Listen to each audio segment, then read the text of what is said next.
Turi ku munsi wa kane igenekezo rya 2026 Munyonyo mwaka 2020 ikaze inshuti namwe bakunzi ba televiziyo Renaissance muri ano makuru twabateguriye agizwe na zimwe mu ngingo nkuru zikurikira.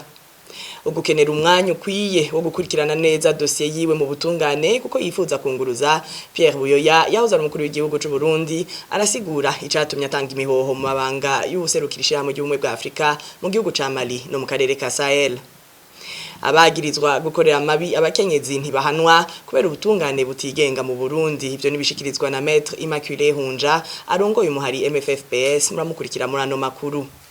Uko kudahana amabi akorerwa abakenyezi ni kimwe mu bituma abakorewe amabi badaheza ngo babivuge, bishikizwa na Dr Pascal Niyonkuru umushakashatsi mu iterambere ridakumira. Ikaze mu idonido y'ano makuru.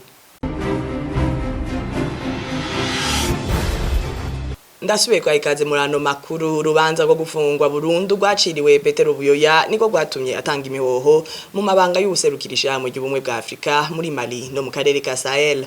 Ku munsi wa gatatu wo yahoze arongoye igihugu cy'u Burundi yaratanze ikiganiro ku bamenyesha makuru kugira amenyeshe igituma yafashe iyo ngingo yo gutanga imihoho. Akaba yavuze ko ari kubera akeneye umwanya ukwiye wo gukurikirana urubanza rwiwe kubera agiye kunguruza. J'ai jugé préférable de me libérer de ces responsabilités afin d'avoir toute la liberté de me défendre. Nasanze vyo bavyiza kuva muri ayo mabanga kugira ngire umwanya ukwiye wo kuburana no kwisubiza umutamana naho inzitizi ari nyinshi. Mu misi yeze nari navuze ko nzokunguruza urubanza mu masentare mpuzamakungu n'ay'igihugu. Ivyo bihano ntaco bipfana n'ubutungane. Kubera urubanza rw'umukuru w'igihugu Ndadaye ari dosiye imaze imyaka 27. Dukuvuga rero ko ufatiye ku mategeko y'igihugu ubwo rubanza rwataye igihe. Ubwa kabiri ubwo rubanza rwari rwamaze gucibwa mu 1995 kandi abishe Ndadaye barazwi. Baraciriwe urubanza, bamwe baramaze mbere no guheza imyaka yo gufungwa bari baciriwe. Hama hagaca hafatwa ingingo yo gusubira mu iyo dosiye kugira ngo bacire imanza abo bitira ko ari bo bamwicishije. Hama kandi ugiye mu idonido amadosiye nkayo yaravuze cyane igihe cy'ibiganiro vy'Arusha. Hakaba hari hafashwe ingingo y'uko dosiye nkizo ziramutse zisubiwemwo ko zitoshigwa mu butungane ariko zojanwa mu mugwi ujeje kumenyekanisha ukuri n'ukurekuriranira, ariko ubutegetsi bw'u Burundi bwo bwacishije ahabwo. Nari navuze kandi ko ubwo rubanza ufatiye ku kuntu rwatunganijwe atategeko na rimwe rwubahirije. Numva mfise n'isoni ryo kuvuga ingene vyakozwe. Iyumvire namwe gucira ibihano bikomeye nko gufungwa burundu abantu kandi abatuburanira bava mu mahanga babankiye kwinjira mu gihugu, abatuburanira bari mu gihugu nabo banse kubaha amadosiye yacu, barabankiye no kwinjira aho urubanza rwacu rwasomewe. Urumva ko mu vy'ukuri urubanza rwacu rwabaye mu mwiherero. Nashaka kubisubiramo icese ko ataco niyagiriza mu mabi banyagiriza muri urwo rubanza rw'inkinamico. Rwari urubanza rwa politike rwahonyanza amategeko ngenderwako yo kuburanirwa nk'uko amategeko y'u Burundi na mpuzamakungu abitegekanya. Ce fut un procès politique qui a enfreint les droits élémentaires de la défense tels que prescrits par les lois burundaises et internationales. Amabi akorerwa abakenyezi n'abigeme mu Burundi ngo akorwa n'imbonera kure abari mu nzego zijejwe umutekano n'iza gisirikare. Ivyo nibivugwa n'umushingwa manza Immaculée Hunja arongoye umuhari w'abakenyezi n'abigeme baharanira amahoro n'umutekano mu Burundi MFFPS. Akaba yabishikirije ku munsi w'ejo aho iryo shirahamwe ryari ryifatanyije n'amakungu mu gutanguza isekeza ry'imisi 16 yo kuzirikana no kurwanya amabi akorerwa abakenyezi. Umushingwa manza arongera akavuga ko ababikora badaheza ngo bahanwe kwera ubutungane butigenga. Abakora ayo mabi basanzwe bazi mu Burundi. Twotanga nk'akarorero ku bantu bajejwe umutekano mu gihugu gukingira abanyagihugu, dusangamwo abapolisi, imbonerakure, abasoda, abakoresha mu mirimo yo mu gihugu, abatwara amashirahamwe, abajejwe intwaro n'abandi. Abakenyezi n'abigeme b'i Burundi rero barara ntibuca kuko nta kibakingira ayo mabi kihari. Vyongeye nta matohoza kwiye akogwa ngo agigure icashikako kubera ubutungane bw'i Burundi butigenga.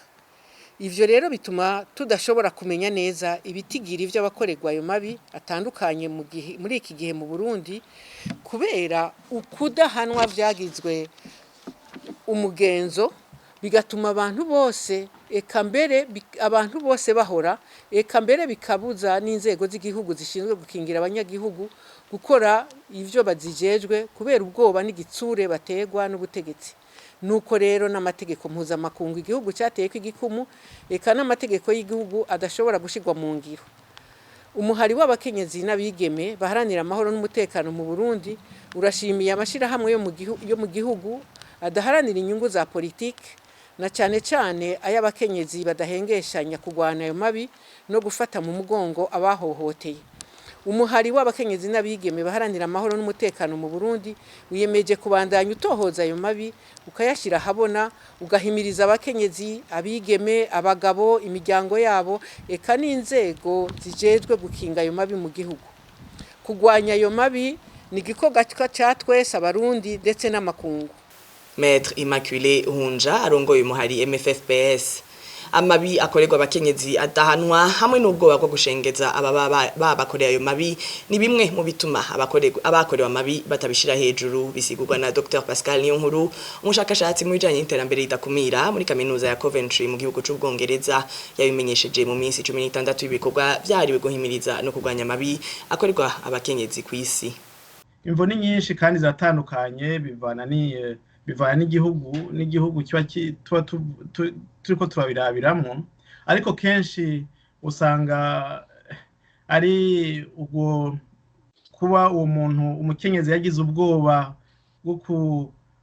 bwo kumushengeza uwo muntu yamukoreye amabi kuko usanga ahanini uwo muntu yamukoreye amabi ari we afata ari umuntu akomeye cyane muri communauté canke mu nzego rero agatinya yuko ahubwo byo hava biyangara bibi gusumba.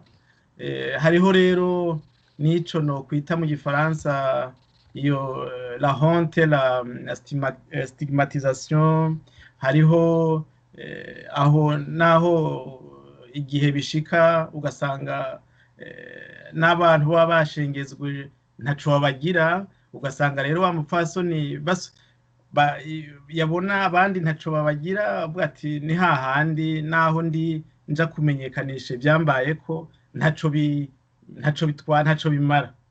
Hariho rero n'abandi abapfasoni usanga bavuga bati guhohoterwa k'umugore n'ibintu bisanzwe nta kamaro ko kubishira habona n'ibintu c'est croyance culturelle baba bafise ugasanga rero bica bituma ayo mabi aguma yongerekana gusumba.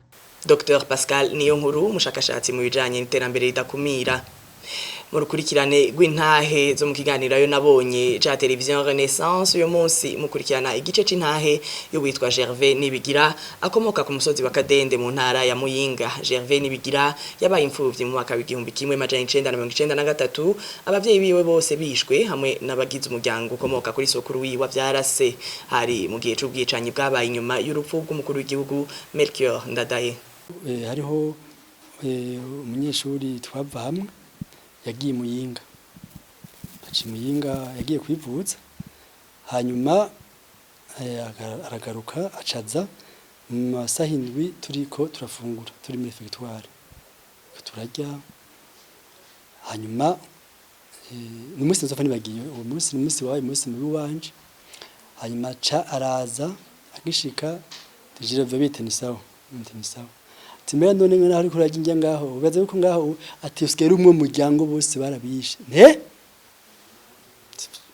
umva yarambikiye arambwiye aturumva mvuye Muyinga nashoboye kumenya amakuru yari iwacu ati wewe ku mutumbi wanyu ni usigaye wenyine gusa ati abandi bose barabishe apeti cya irakupika.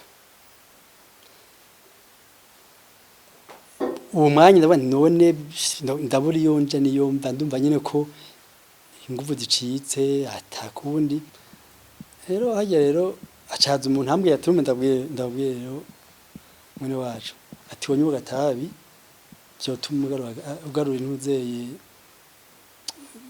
ivyumviro bigabanuka. Jeste mbanyu tayo bambuze kuva mbaye sinatabiye bwanyu. Uwo munsi bacama itabi ndamitabi. Umva kwambeye ingaruka mbi yambere tanguye. Hanyuma umva si mwana cyahindutse. Niho rero ku minsi hera rero niko twamenya ibyabaye byari byo. Iwacu umvuga bene bobya yuko je papa yariho, mama yariho. Papa yitwa Mutoma, mama yitwa Imparurance. Hariho tatuvugana turi abana bane. Hariho data wacu twara yabangaho yitwa ndabwakuye Amede yamwigisha. Hariho nyokuru abyara papa yaho twara abana. Hariho senge n'abana biwe. Umuntu uvuga yuko majamo makeyi umuryango iwanje umuryango kwa papa kwa sokuru nta muntu umwe yasigaye. Niyo vuga ngo hasigaye ngo hapfuye bangana gute ntamusanga bapfuye bose majamo makeyi. Hamwe yasigaye yarokotse yari mu kadende uwo munsi. Mushobora gukurikirana intahe yose muciye ku mbuga ngurukana bumenyi za Television Renaissance mu mpera z'inondwi. Amakuru twabateguriye tuyabandanyirize kurano makuru aciye ku masonga dushikirizwa na Darlene Irakoze.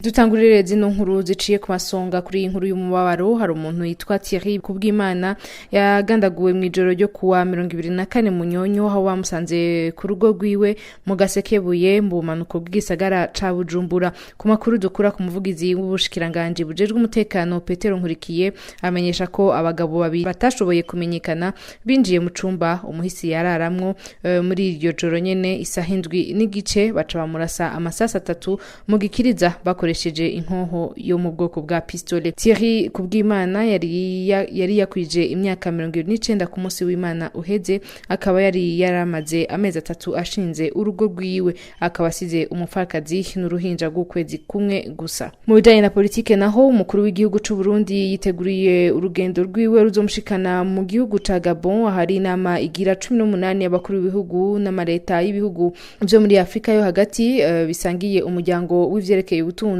izo kwigenekerezo rya 27 Munyonyo 2020 bimenyeshejwe n'ibiro bijejwe kumenyesha makuru mu biro vy'umukuru w'igihugu. Evariste Ndayishimiye akaba ariko aja muri yo nama ari kumwe n'umutambukanyi wiwe Angeline Ndayishimiye, bakaba bitezwe mu gisagara ca Libreville kuri uyu munsi wa 4 genekerezo rya 26 Munyonyo 2020. Ubwo rugendo rw'umukuru w'igihugu rugira ugwa gatatu kuva agiye ku butegetsi inyuma y'igihugu ca Tanzania na Guinea Equatoriale.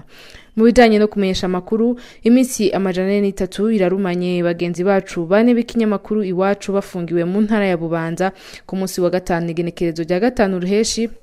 Sentare isubiramwe imanza ya Ntangwa yafashe ingingo yo kwagumiza mu mvuto kuwa 30 uwo mwaka baciriwe umunyororo w'imyaka 2 n'igice hamwe n'ihadabu iringana n'umuriyoni umwe na sentare nkuru y'igihugu ya Bubanza. Christine Kamikazi, Agnes Ndirubusa, Terence Mpozenzi na Egide Harerimana bafashwe kuwa 22 Gitugutu umwaka uheze mu ntara ya Bubanza aho bari bagiye mu kazi kabo ka misi yose bagirizwa gushaka guhungabanya umutekano w'igihugu.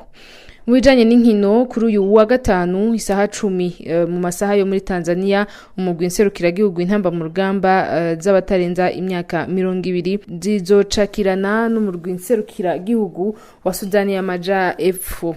Izo nkino zikaba arizo gukuranamwo mu kurondera umugwi uzotwara ihiganwa ry'inama yo muri Afrika yo mu seruko hamwe na Afrika yo hagati y'imirwi y'umupira w'amaguru Sekafa ry'abatarenza imyaka 20 zatanguye kuri uyu wa 22 Munyonyo yarusha mu gihugu ca Tanzania. Urukino rwa mbere intamba mu rugamba zikaba zatsinzwe ibitsindo 6-1 n'umurwi nserukiragihugu w'igihugu ca Uganda.